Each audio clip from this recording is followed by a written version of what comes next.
जय हिंद। आज हम लोग विज्ञान का मॉडल पेपर 2026 का पार्ट 2 का सॉल्यूशन करने वाले हैं। आज भी हम लोग 21 से 40 क्वेश्चन का ही सॉल्यूशन देखेंगे। चूँकि वो क्या होता है ना कि मुझे समझाना भी रहता है, दूसरे टीचर की तरह आकर ऐसे टिक लगा लगा कर आगे बढ़ने से कोई फ़ायदा नहीं। जब तक आप लोगों को समझ में नहीं आएगा तब तक कोई कुछ नहीं कर सकता। मान लीजिए ये क्वेश्चन थोड़ी आएगा हूबहू एग्ज़ाम में। जब मैं समझा दूंगा लगभग हर ऑप्शंस को, तो आप लोग थ्योरी के माध्यम से भी एग्ज़ाम में आप लोग एग्ज़ाम टिक कर सकते हैं। ठीक, तो चलिए शुरू करते हैं। क्वेश्चन नंबर 21, 1 से 20 तक मैंने पार्ट 1 में करा रखा है, तो उसमें जाकर कर लीजिएगा ना। पार्ट 2 ये चालू हो रहा है। चलो शुरू करते हैं। क्वेश्चन है कि विद्युत धारा के चुंबकीय प्रभाव की खोज किसने की। इसका तो ऐसे आंसर होगा ऑस्टेड। ठीक, इसका आंसर होगा ऑस्टेड। जब ऑस्टेड साहब ने विद्युत धारा के चुंबकीय प्रभाव के लिए एक तार से, ठीक ना, चलो इसको समझते हैं, एक तार से जब करंट गुजारा उन्होंने और एक कंपास की सुई यहाँ पे ला के रखा। ठीक, ऐसे ही ना कंपास की सुई होती है, ये भी छोटा सा चुंबक ही होता है। मान लो इसका पोल इधर N इधर S, जब इसमें से करंट गुजारा ना तो ये सुई विक्षेपित हो गई, मतलब कि इस दिशा से कुछ इस दिशा की तरफ चली आई। समझ आ रहा है? ठीक ना, मतलब इधर इधर नॉर्थ इधर, साउथ इधर। तो जब विक्षेपित हो गई, इसका मतलब ना कि इस तार के चारों तरफ ना ऐसे ऐसे विद्युत क्षेत्र उत्पन्न होता है। इसलिए हमारा आंसर ऑप्शन नंबर ए होगा। ठीक, इसके विपरीत एम्पियर साहब ने क्या बताया कि चुंबक भी हमारा करंट पे यानी धारा पे प्रभाव दिखाता है, प्रभाव डालता है। ठीक ना, करंट पर प्रभाव डालता है। ठीक ना। फैराडे साहब ने डायनेमो की खोज की। डायनेमो, इन्हीं के सिद्धांत पर डायनेमो का आविष्कार किया गया। डायनेमो प्लस मोटर इन्हीं का सिद्धांत था। फैराडे साहब ने क्या किया था कि विद्युत चुंबकीय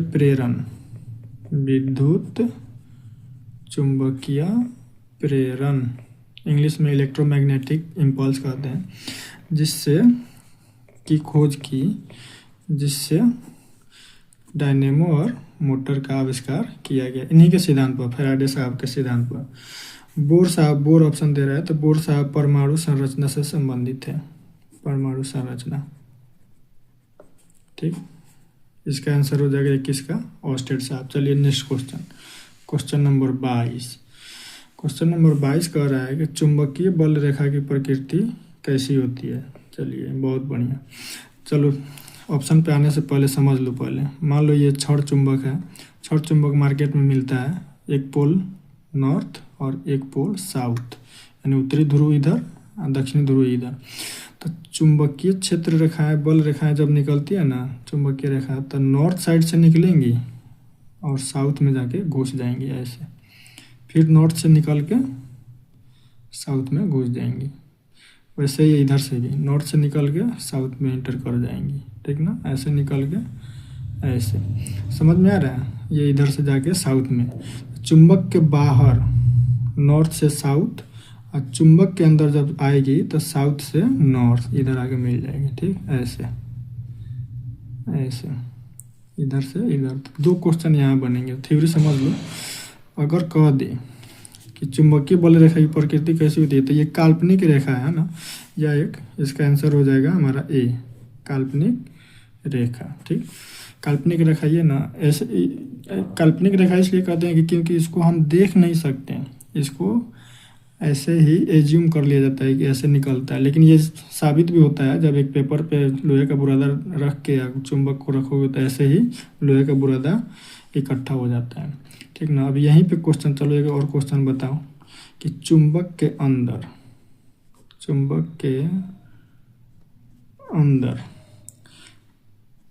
बल रेखा, कौन सी बल रेखा, चुंबकीय बल रेखा किधर से किधर की ओर जाती है। तो इसको लिखना दक्षिण से उत्तर की ओर। अब वही चुंबक के बाहर कह दे, चुंबक के अंदर ये है और चुंबक के बाहर तो चुंबक के बाहर देखो ना,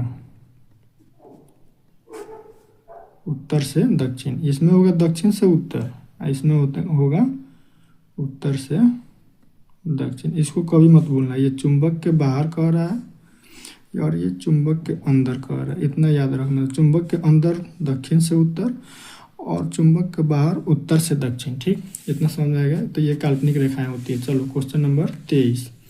क्वेश्चन नंबर 23 है कि विद्युत धारा उत्पन्न करने वाली युक्ति को क्या कहते हैं। लो, इतना भी आसान क्वेश्चन देगा। 23 नंबर क्वेश्चन, विद्युत धारा उत्पन्न जब लाइट कट जाती है तो किसको स्टार्ट किया जाता है, जनित्र। जनित्र का मतलब ही होता है जनरेटर। देखो ना यहाँ इंग्लिश में लिखा है जनरेटर, इसी को डायनेमो लगा रहता है, उसमें डायनेमो भी ऑप्शन दे सकता है, जनित्र या जनरेटर, ठीक ना। तो हमारा ऑप्शन जनरेटर हो जाएगा। ए मीटर से क्या किया जाता है, ए मीटर से विद्युत धारा का विद्युत धारा यानी करंट का मापन किया जाता है, विद्युत धारा मापता है। गैल्वेनोमीटर क्या करता है, वोल्टेज मापता है। याद रखना है ये क्वेश्चन, एक एक क्वेश्चन बन सकता है, वोल्टेज मापता है, ठीक। अब मोटर तो समझ में करते हैं, मोटर में करंट दिया जाता है यानी विद्युत ऊर्जा को किस ऊर्जा में, यांत्रिक ऊर्जा में बदल देता है, ठीक। इसका आंसर जनित्र होगा यानी जनरेटर, ठीक। चलो क्वेश्चन नंबर 24। क्वेश्चन नंबर 24 है कि लघु पतन के समय परिपथ का प्रतिरोध। लघु पतन को इंग्लिश में ना शॉर्ट सर्किट कहते हैं, नहीं बोलता है लोग गाँव में, शॉर्ट सर्किट हो गया, शॉर्ट लग गया तार में, शॉर्ट सर्किट मतलब तार, इंग्लिश में शॉर्ट सर्किट कहते हैं। तो शॉर्ट सर्किट के समय ना प्रतिरोध बहुत कम हो जाता है, प्रतिरोध बहुत कम हो जाता है। इसका आंसर बी होगा। परिवर्तित नहीं होता है, नहीं कोई दिक्कत नहीं, बहुत अधिक बढ़ जाता है। हाँ, ये भी क्वेश्चन बन सकता है, लघु पतन के समय क्या बढ़ जाए, अगर दे दें कि लघु पतन के समय प्रतिरोध बहुत कम हो जाएगा। अब वही दे दे कि लघु पतन के समय परिपथ का धारा पर क्या प्रभाव पड़ता है, तो धारा हो जाएगा ना, धारा बहुत बढ़ जाती है।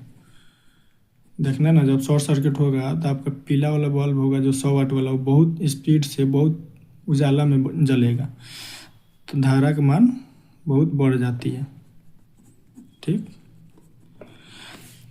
तो ये दो क्वेश्चन बनाना यहाँ से याद रखना। लघु पतन शॉर्ट सर्किट के समय प्रतिरोध का मान कम हो जाता है और धारा का मान बढ़ जाता है, याद रखना, ठीक ना। चलिए नेक्स्ट पेज। नेक्स्ट क्वेश्चन हमारा है 25 नंबर कि नाभिकीय ऊर्जा प्राप्त करने के लिए या करने हेतु आवश्यक तत्व कौन सा है। लो, नाभिकीय ऊर्जा में ना हमेशा याद रखना यूरेनियम का यूज होता है। यूरेनियम इतना एक कलम इतना अगर यूरेनियम मिल जाए ना तो इससे लगभग 200 से 300 वर्ष तक आराम से ऊर्जा मिल जाएगा, इतना भयानक इसमें एनर्जी भरा रहता है। इसका यूज कहाँ किया जाता है, इसका प्रयोग लिख लो या देख लो। इसका प्रयोग होता है नाभिकीय भट्टी में। नाभिकीय भट्टी मतलब जिसमें बिजली पैदा किया जाता है, बिजली उत्पादन में, ठीक ना, बिजली उत्पादन में इसका यूज किया जाता है। अब एल्युमिनियम के बारे में देखना। एल्युमिनियम ये एक तत्व है, ठीक ना, जिसका बिजली के खंभा पर तार खींचा जाता है ना, तो एल्युमिनियम से ही खींचा जाता है। बिजली का तार बनाने में क्योंकि ये सस्ता पड़ता है, इसको कोई चुरा भी नहीं सकता, नहीं चुराता है लोग, इसीलिए, ठीक ना। हीलियम इसका संकेत कैसा होता है, He। यह एक गैस है, इतना समझिए, गैस के रूप में रहता है। ये भी एक तत्व ही है लेकिन यह गैस के रूप में रहता है। चलिए नेक्स्ट क्वेश्चन नंबर 26 है कि प्रकृति में पृथ्वी पर ऊर्जा का मुख्य स्रोत क्या है। ऊर्जा का मुख्य स्रोत प्रकृति में पृथ्वी पर, तो सबसे बड़ा ऊर्जा का स्रोत ना हमारे धरती पर सूर्य है। सूर्य खत्म खेल खत्म, ठीक ना। इसी से पेड़ पौधे क्या बनाते हैं, पेड़ पौधे अपना भोजन बनाते हैं, पेड़ पौधे अपना भोजन बनाएंगे अब पेड़ पौधों से भोजन किसको मिलता है? जीव जंतु को। ठीक, और जीव जंतु में मनुष्य भी आता है रे, याद रखना, मनुष्य भी जीव जंतु ही है। मानव ये भी जीव जंतु में ही आता है। इसी से तो हम लोग भी ऊर्जा लेते हैं ना। मीट मछली मांस मछली कब तक खाओगे? इसीलिए पेड़ पौधे से मानव भोजन प्राप्त करता है। ठीक ना। तो मुख्य स्रोत सूर्य है। कोयला मुख्य स्रोत है, कोयला तो ख़त्म हो जाएगा। पानी भी ख़त्म हो सकता है कभी ना कभी, लकड़ी तो बहुत जल्द ये भी ख़त्म हो जाएगा। तो हमारा आंसर सूर्य होगा। क्वेश्चन नंबर 27, नेक्स्ट पे चलते हैं। 27 क्वेश्चन नंबर कह रहा है कि निम्न में किसका अर्थ जल होता है? लो, जल का अर्थ पूछ दिया। टर्बो, पेट्रो से क्या निकल रहा है? पेट्रोलियम, तो इसका अर्थ जल होगा? नहीं। नाइट्रो से मान लो नाइट्रोजन, इसका भी मतलब जल नहीं होगा। टर्बो पॉइंट एक तो टरबाइन जो घूमता है ना उसको बोलते हैं, लेकिन हाइड्रो का मतलब होता है, अच्छा देखो ना, जल बनता किससे है? हाइड्रोजन प्लस ऑक्सीजन, जब रिएक्शन करते हैं लोग तब जाके जल बनता है। तो हाइड्रोजन इसमें है, तो इसीलिए इसको क्या बोलते हैं? हाइड्रो। तो हमारा आंसर डब्बा। चलो नेक्स्ट क्वेश्चन है 28। कह रहा है कि निम्नलिखित में कौन सा युग्म एकल विस्थापन अभिक्रिया प्रदर्शित करता है?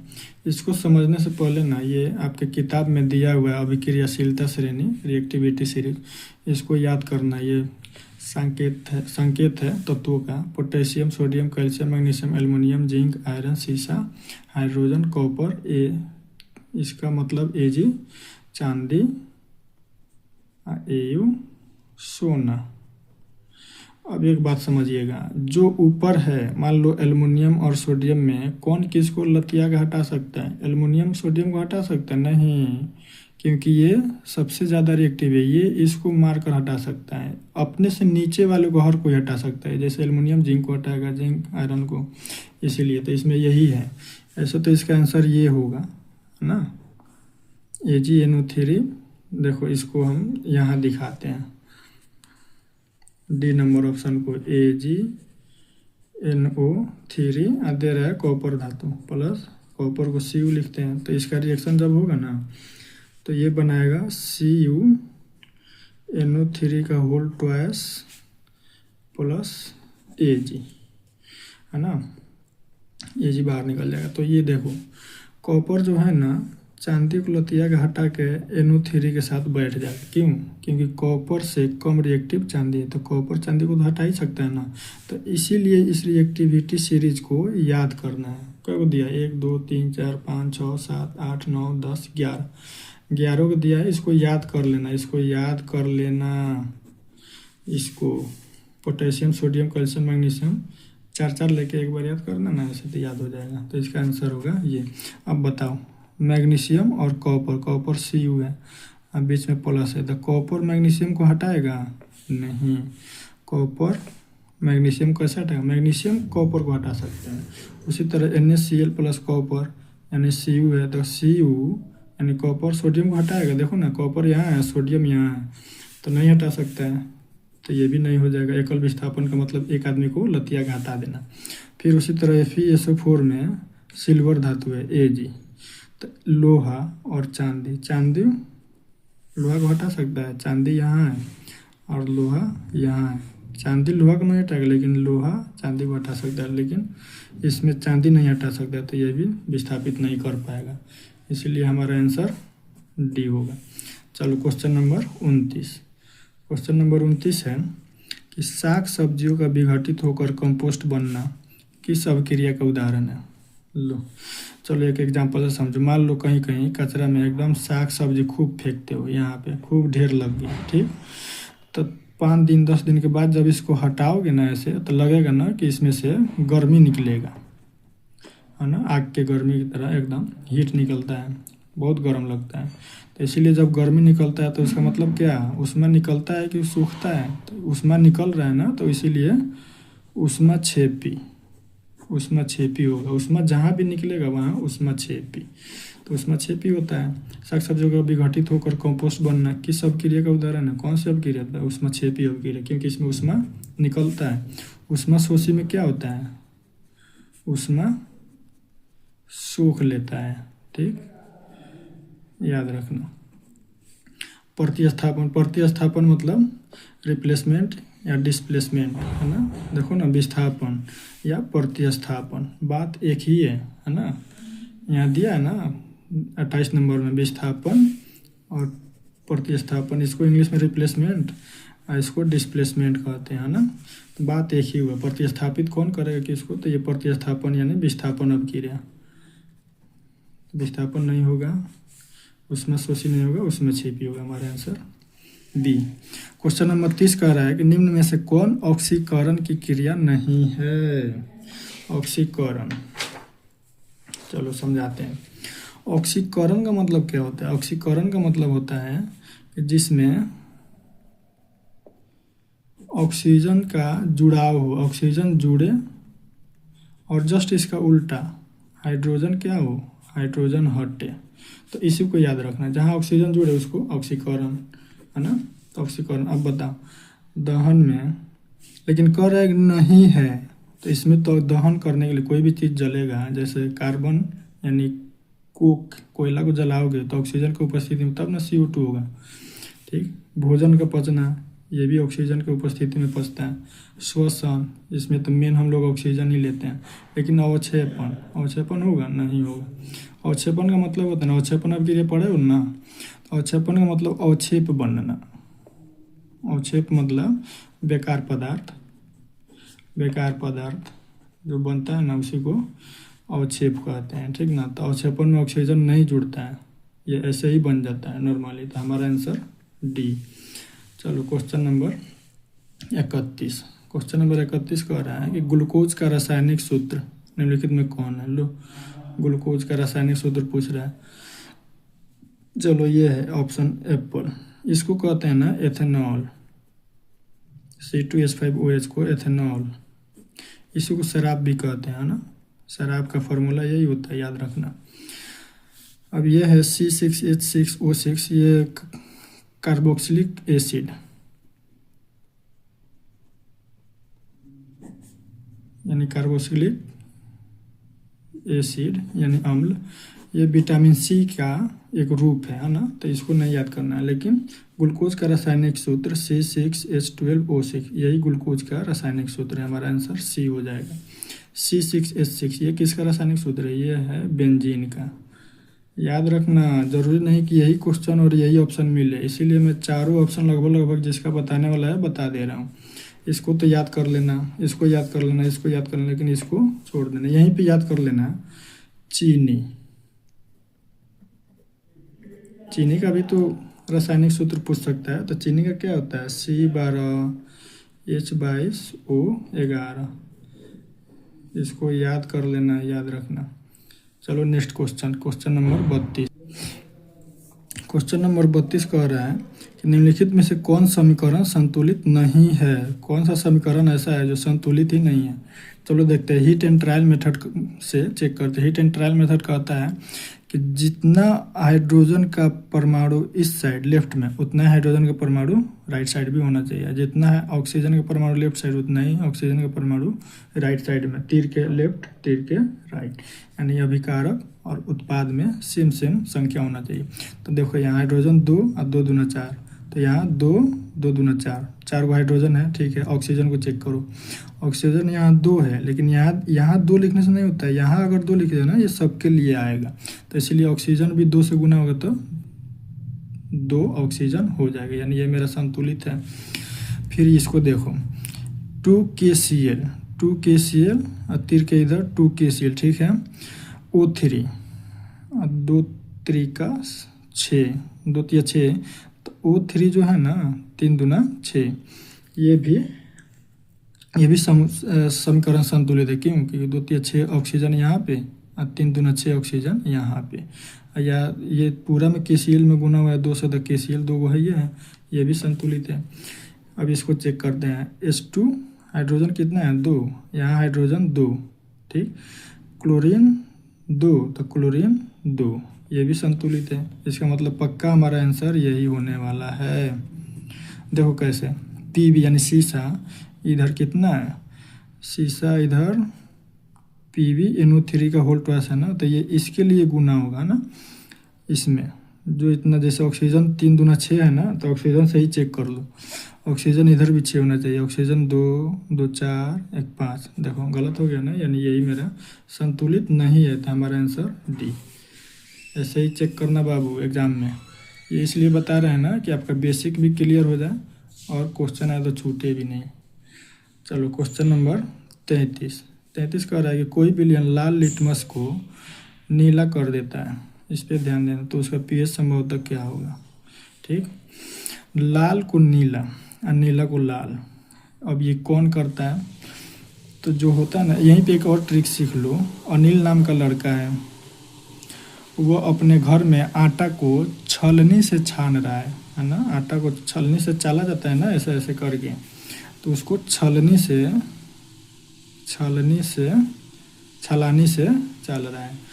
अब इसी में ट्रिक निकलेगा हमारा, अम्ल नीला को लाल कर देता है, अम्ल नीला को लाल कर देगा, और 6 से क्षार लाल को नीला कर देगा, क्षार लाल को नीला, अम्ल नीला को लाल, ये ट्रिक हो गया। ठीक ना, लेकिन कह रहा है कि उसका pH संभवतः क्या होगा, जब लिटमस लाल लिटमस को नीला कर दे, तो लाल को नीला कर दे, यानी वो हमारा विलयन कैसा है, क्षार, यानी क्षार का pH कितना होता है, याद रखना, क्षार का pH होता है 7 से 14 के बीच। तो 7 से 14 के बीच कौन है, ये नहीं है, ये तो खुद 7 है, तो ये उदासीन हो जाएगा, ये तो खुद अम्लीय हो जाएगा, अम्ल, ये भी 7 से कम है तो अम्ल ही होगा, लेकिन यह 11 है, तो हमारा आंसर 11, यानी 7 से 14 के बीच है, तो ये क्षारीय विलयन होगा, तो हमारा विलयन क्षार है, तभी तो लाल को नीला कर रहा है ना, समझ में आ गया ना। इसका मतलब ये ऐसा अब क्वेश्चन आए, अम्ल नीला को लाल करता है, क्षार लाल को नीला। चलो नेक्स्ट क्वेश्चन, क्वेश्चन नंबर 34 कह रहा है कि यशद पुष्प क्या है। यशद पुष्प को इंग्लिश में फिलोसफर्स वूल, इसी को हिंदी में भी लिख के आ जाएगा, फिलोसफर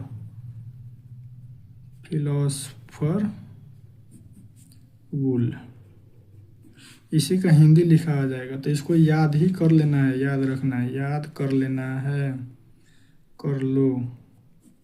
यशद पुष्प कहते हैं ना जिंक ऑक्साइड, जिंक ऑक्साइड ना ऐसा मतलब इसका मिश्रण है, या उभयधर्मी का काम करता है,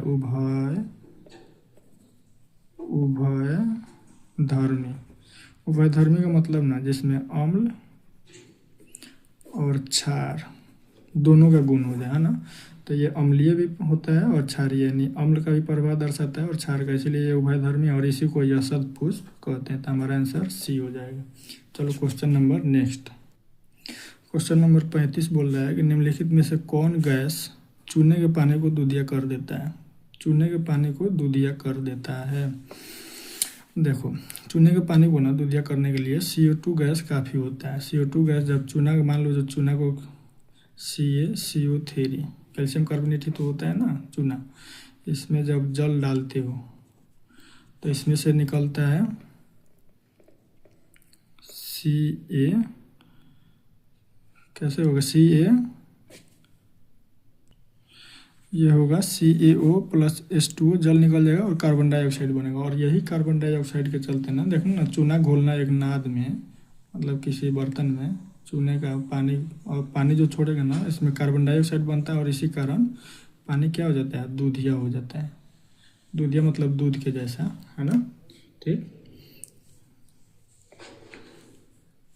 चलो क्वेश्चन नंबर 36 कह रहा है कि मधुमक्खी के डंक में निम्नलिखित में से कौन सा अम्ल होता है, मधुमक्खी डंक में। मधुमक्खी जब काटती है ना तो थोड़ा दर्द होता है, तो उसमें मेथनोइक अम्ल होता है, मेथनोइक अम्ल, इसका एक और नाम है, उसको याद रखना, फॉर्मिक अम्ल,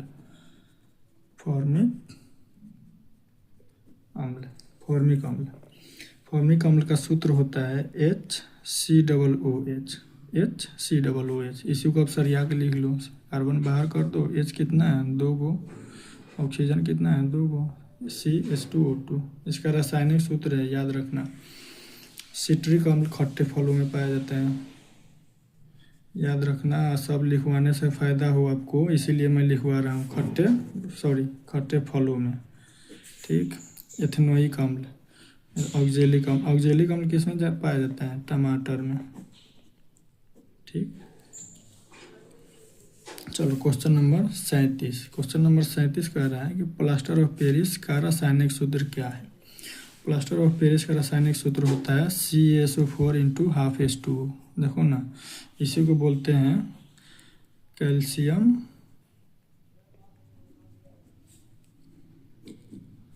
सल्फेट हेमीहाइड्रेट। हेमी का मतलब होता है आधा, अर्ध, इसको लिख सकते हैं हम अर्ध हाइड्रेट ना, कैल्शियम सल्फेट अर्ध हाइड्रेट या हेमीहाइड्रेट, ठीक ना। हेमी का मतलब आधा, इसमें देखो ना आधा पानी बचा हुआ है ना, 1/2 का आधा बोलते हैं, इसीलिए। अब एक किसका फॉर्मूला है, ये है जिप्सम का, इसको कहते हैं जिप्सम। 2:2, इसमें पूरा का पूरा 2 यूनिट पानी होता है, इसको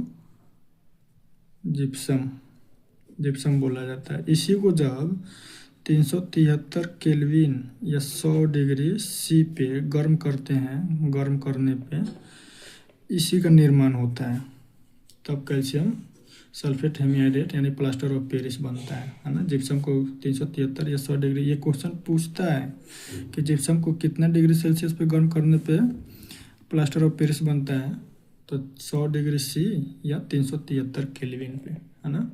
प्लास्टर ऑफ पेरिस को शॉर्ट में POP बोलते हैं, जो गांव में घरों में नहीं कराया जाता POP, वही, ठीक ना। चलो नेक्स्ट क्वेश्चन, हमारा आंसर यही होगा। क्वेश्चन नंबर 38 कह रहा है कि अम्ल और क्षार आपस में अभिक्रिया कर क्या बनाते हैं। जब भी अम्ल की अभिक्रिया किसी क्षार से होती है तो वो जल प्लस लवण बनाता है। अब देख लो क्या बनता है, जल या लवण बनेगा। अम्ल और क्षार के आपस में अभिक्रिया करने से क्षार नहीं, लवण, हाँ लवण बनेगा। हमारा आंसर C होगा। अम्ल, प्रबल अम्ल नहीं रे, प्रबल अम्ल का pH बताओ, जो एकदम ही कम हो pH उसको प्रबल अम्ल बोलोगे। प्रबल क्षार जो इसका pH कितना हो, 14 हो, ठीक ना। इसका pH एकदम जितना कम हो जाए वो उतना ही अम्लीय, लेकिन इसका आंसर ये होगा, ठीक ना। pH मान भी याद रखना। चलो next question number 39। Question number 39 है कि निम्नलिखित में से किस तत्व में संयोजी इलेक्ट्रॉनों की संख्या सबसे अधिक है। संयोजी इलेक्ट्रॉन, ठीक। चलो बता रहा हूँ, सिलिकॉन का परमाणु संख्या कितना होता है, इसको याद रखना। परमाणु संख्या होता है 14, फास्फोरस का 15, यह है एल्युमिनियम का 13 और सोडियम का 11। तो इसका इलेक्ट्रॉनिक विन्यास लिखो कैसे। पहला कक्षा में 2 जाएगा, दूसरा का कक्षा में 2n², तो 2 दूना 4 दूना 8, 2 8 10 को यहाँ हो गया, 1 हो जाएगा बाहर। तो इसका संयोजी इलेक्ट्रॉन 1, इसको लिखो 2 8 10 और लास्ट में 3। लास्ट में ये कैसे चल रहा है, ये इसका फॉर्मूला होता है 2n²। n का मतलब ना कक्षा की संख्या, पहली कक्षा, दूसरी कक्षा, तीसरी कक्षा। पहली कक्षा में भरने के लिए n का मान जैसे KLM, चलो ये छोड़ो, ये तो 12th लेवल का हो गया आपके लिए, है ना, इसको नहीं जानना है। लेकिन इसका इलेक्ट्रॉनिक विन्यास यही होता है। तो इसका संयोजी इलेक्ट्रॉन 3, इसको जब लिखोगे तो 2 8 10, इसका 4, इसको लिखोगे तो 2 8 10 और 5। सबसे ज़्यादा संयोजी इलेक्ट्रॉन इसमें आ रहा है 4 5 3, ये हमारा आंसर फॉस्फोरस, P से फॉस्फोरस हो जाएगा। चलो नेक्स्ट क्वेश्चन नंबर 40 क्वेश्चन कह रहा है कि क्यूपराइट निम्नांकित में किस धातु का अयस्क है। क्यूपराइट से कैसे आवाज़ निकल रहा है, क्यों, तो क्यू इसका जो है ना आंसर ये हो जाएगा कॉपर में इंग्लिश में कॉपर, हिंदी में तांबा। तांबा का ना लैटिन नाम है कॉपर, ठीक ना, इंग्लिश नाम कॉपर। कॉपर का संकेत होता है Cu, इसका पूरा नाम होता है क्यूप्रस। इसी से बना है आपका क्या, क्यूपराइट। इसीलिए हमारा क्यूपराइट किसका यस होगा, कॉपर का। चलो 40 तक टारगेट था, लेकिन एक और क्वेश्चन बता देता हूँ। 41 कल से चालू करेंगे हम लोग 42 से। समझाने में टाइम लग रहा है ना, देख रहे हो ना, ऐसे टिक लगा लगा कर मैं नहीं पढ़ रहा हूँ, समझा रहा हूँ कि आपको जब इससे रिलेटेड कोई क्वेश्चन आ जाए ऐसे तो कोई छूटे नहीं, है ना। चलो, ऑक्सीजन की संयोजकता होती है। ऑक्सीजन की संयोजकता अभी बताया ना, संयोजी इलेक्ट्रॉन और संयोजकता। तो ऑक्सीजन देखो यहाँ, ऑक्सीजन का परमाणु संख्या कितना होता है,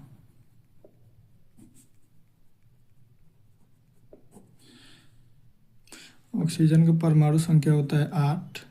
अब इसको भरो कक्षा में 2, अब बच गया 8 में से 2 चला गया तो 6। तो इसका संयोजकता ना 8 हमेशा अष्टक पूरा करता है, लास्ट वाला कक्षा।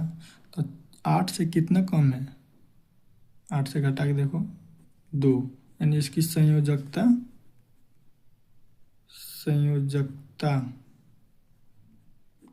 संयोजकता 2 हो जाएगा। और यही पूछ दे कि संयोजी इलेक्ट्रॉन कितना होगा, संयोजी इलेक्ट्रॉन।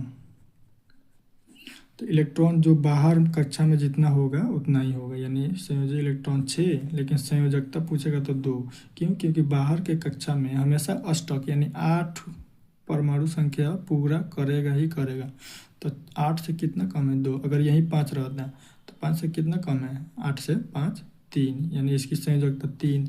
कोई 4 है तो 8 से कितना कम है, 4, तो इसकी संयोजकता